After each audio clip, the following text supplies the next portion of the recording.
이 세상에 고통과 고난이 없는 사람은 아무도 없을 겁니다. 과거로부터 현재 그리고 미래에 이르기까지 세상의 모든 사람들은 고통과 고난이라고 하는 문제를 갖고 있습니다. 여기에는 단 한 명의 예외도 없습니다.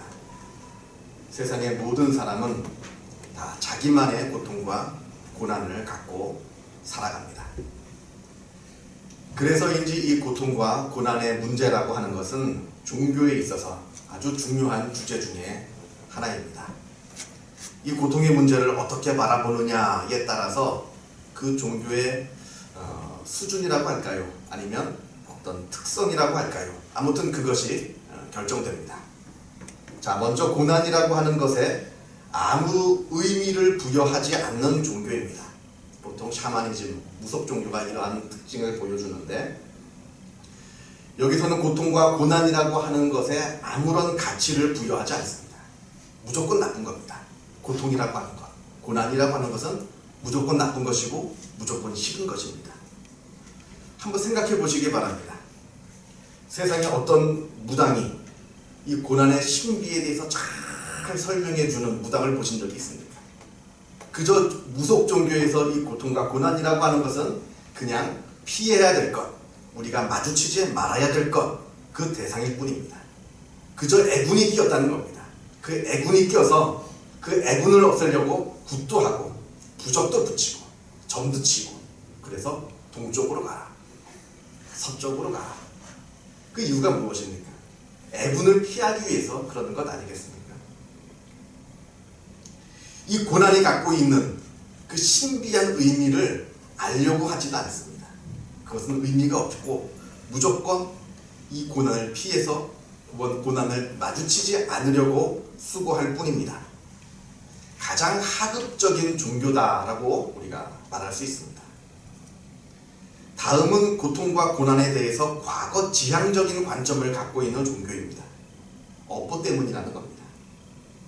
만약에 어떤 사람이 지금 잘 살고 아무런 어려움 없이 또 부유하게 평안하게 잘 살고 있으면 과거에 그 사람이 착한 일을 하여서, 아니면 전생에 그 일을 착한 일을 하여서 그로 인해서 자기가 복을 받는다라고 말을 하고 있고, 또 반대로 어떤 사람이 어떤 어려움에 처하고 힘든 일에 당했으면 그 사람이 과거에 아니면 그 전생에 업보 때문에 지금 이러한 고난을 당한다, 이렇게 말을 합니다. 지금 당하고 있는 이 나의 고난, 고통이라고 하는 것이 모두 내가 과거에 어떠한 삶을 살았는가를 말해준다, 이렇게 그 결과이다, 이렇게 말하는 겁니다. 그래서 만약에 내가 지금 어려운 어떤 일을 당하고 있다라고 한다면 그것을 통해서 과거의 나의 삶을 한번 되돌아봅니다. 아, 그때 내가 이런 잘못을 했구나. 내가 그때 그런 잘못을 해서 지금 이런 어려움을 겪고 있구나. 업보구나. 이렇게 자기를 반성하게 되는 그런 긍정적인 역할을 하기도 합니다. 물론 무속 종교보다는 좀 수준이 높다라고 말할 수 있습니다만, 그러나 이것만으로 우리가 경험하고 있는 고난과 고통의 문제를 이것으로 다 설명이 되는 것은 아닙니다. 왜냐하면 우리 주변에 악한 일을 하고도 너무나 잘 살고 있는 사람도 많고, 또 너무나 선하고 바르게 살면서도 고난과 고통을 당하고 있는 사람들이 너무나 많이 있기 때문에 그러합니다. 이것만으로도 고난의 문제가 다 해결이 되지 않습니다. 자, 마지막으로 우리 기독교가 바라보고 있는 관점이 있습니다. 저는 이것을 미래지향적인 관점이다 라고 말하고 싶습니다. 물론 성경에도 고난이라고 하는 것이 과거에 우리가 지은 잘못, 우리가 과거에 지은 죄 때문에 당하는 고난이다, 하나님의 벌이다, 하나님의 징벌이다 라고 말씀을 합니다. 또 실제로 우리 주변을 보면 과거에 우리의 삶이 어떠한 삶을 살았는가에 따라서 지금 내가 복을 받기도 하고 어려움을 겪기도 합니다.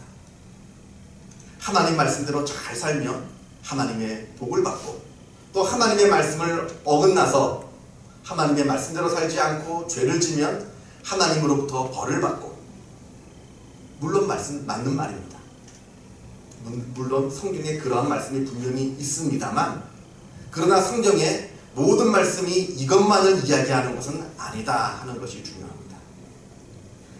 성경은 동시에 우리가 지금 당하고 있는 고난이라고 하는 것이 다른 의미가 있다라고 우리에게 분명하게 말씀합니다. 바로 이 고난을 통해서 하나님께서 역사하신다라고 하는 고난에 대한 아주 색다른, 고난에 대해서 다르게 보는 하나님의 독특한 관점의 말씀을 우리에게 해주신다라고 하는 겁니다.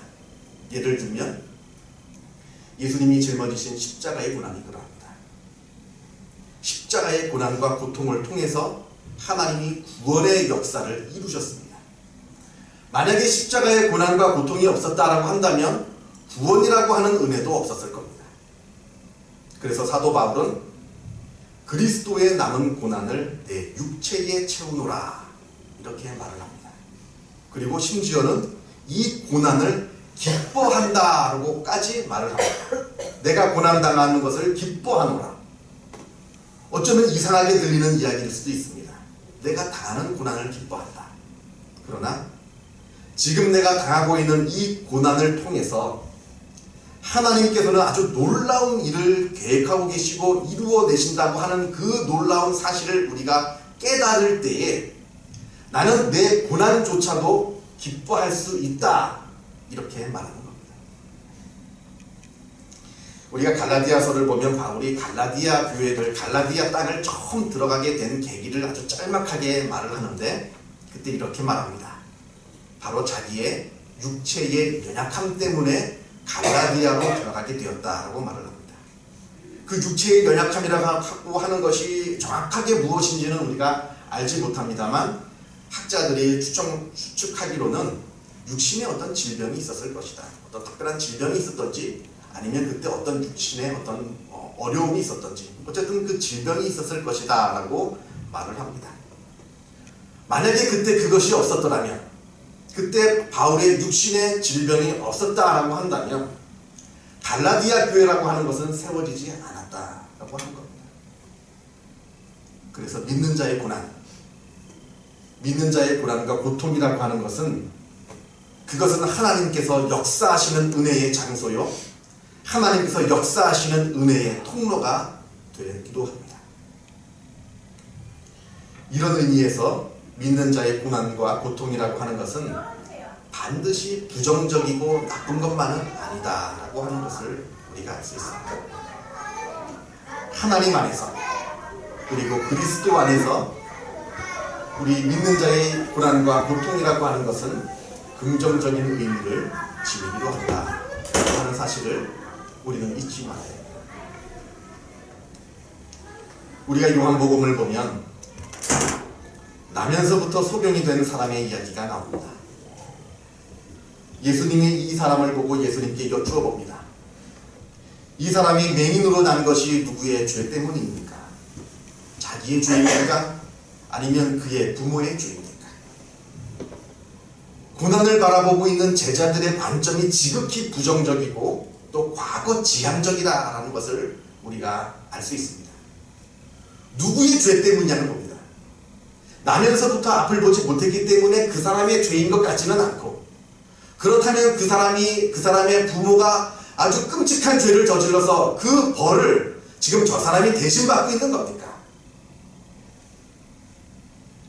그러나 그때 예수님께서 주신 대답은 아주 놀랍습니다.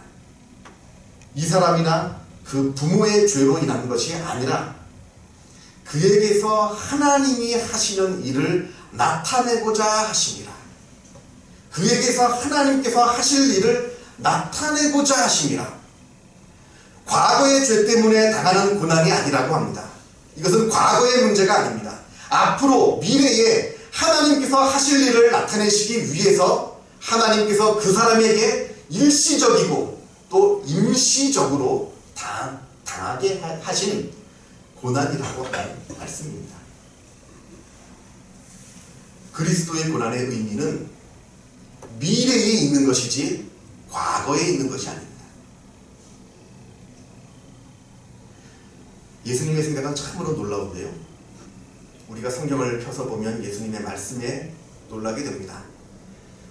우리 예수님의 말씀을 가만히 들여다보면 그 당시 사람들이 갖고 있던 기존 관념에서 벗어나서 아주 강력한 복음의 메시지를 전하게 되시는데, 그래서 예수님의 말씀을 듣는 사람들 중에 그 과거의 고정관념에 붙들려 있는 사람들은 그 강력한 예수님의 말씀을 듣고 받아들이지 못합니다. 그 고정관념이 없는 사람들이 예수님의 말씀을 듣고 회개하고 예수님을 따르게 되고, 고정관념에 강력하게 붙들려 있는 사람들은 예수님의 말씀을 받아들이지 못하는데, 대표적인 사람들이 바로 바리새인이다라고 할 수 있겠습니다. 만약에 우리가 예수님을 따른다, 나는 예수님의 제자이다 라고 한다면 우리가 먼저 해야 될 것은 기존의 세상 사람들이 갖고 있는 고정관념을 벗어버리고 예수님의 말씀을 듣고 예수님의 말씀대로 따라가는 그러한 삶을 살아야 하는 것이 중요합니다. 그래야 참된 제자가 될 수 있습니다. 그리고 이것이 우리가 참된 신앙으로 성숙할 수 있는 길입니다. 신앙이 성숙하는 길은 뭐 교회에서 이것저것 많이 한다고 되는 것이 아닙니다. 내가 갖고 있는 고정관념을 버리고 예수님의 시각에서 또 하나님의 관점에서 세상을 바라볼 때 우리의 신앙은 자라게 되는 것이고 성숙할 수 있게 된다라고 하는 겁니다. 자, 오늘 본문 창세기 말씀으로 들어가 보도록 하겠습니다. 오늘 본문 주인공 요셉은 어려서부터 참으로 많은 고난을 겪은 사람입니다. 어려서 형들로부터 애굽의 종으로 팔려나가게 되었습니다. 다른 사람이 아닙니다. 가족으로부터 애굽으로 종이 되어서 팔려나갔습니다. 아니, 처음에는 이 형들이 요셉을 아예 죽이려고 했습니다. 천만다행으로 첫째 형 르우벤의 도움으로 간신히 목숨만은 부지하여서 애굽으로 팔려가게 되었습니다. 성경을 읽으면서 혹자는 이렇게 말합니다. 요셉이 그럴 짓을 했다고, 팔려가도 싸다고, 형들의 잘못을 아버지한테 일러 바치고 또 형들을 모독하고 부모를 모독하는 꿈을 꾸어서 그것도 함부로 아무데서나 말하고 다니고, 그렇게 해서 형들로부터 미움을 받은 거라고. 그런데 여러분, 만약에 그것이 죽을 죄라고 한다면, 또 사람이 그것만으로 죽어야 된다면 이 세상에 살아남을 사람은 아무도 없습니다. 세상에 그 정도 실수도 안 하는 사람이 있습니까? 더 심한 짓을 하고도 다들 잘 살고 있는데 그것은 죽을 죄가 아닙니다. 이것은 요셉의 잘못이 아닙니다. 요셉이 잘못해서 겪게 되는 고통이 아니라고 하는 겁니다.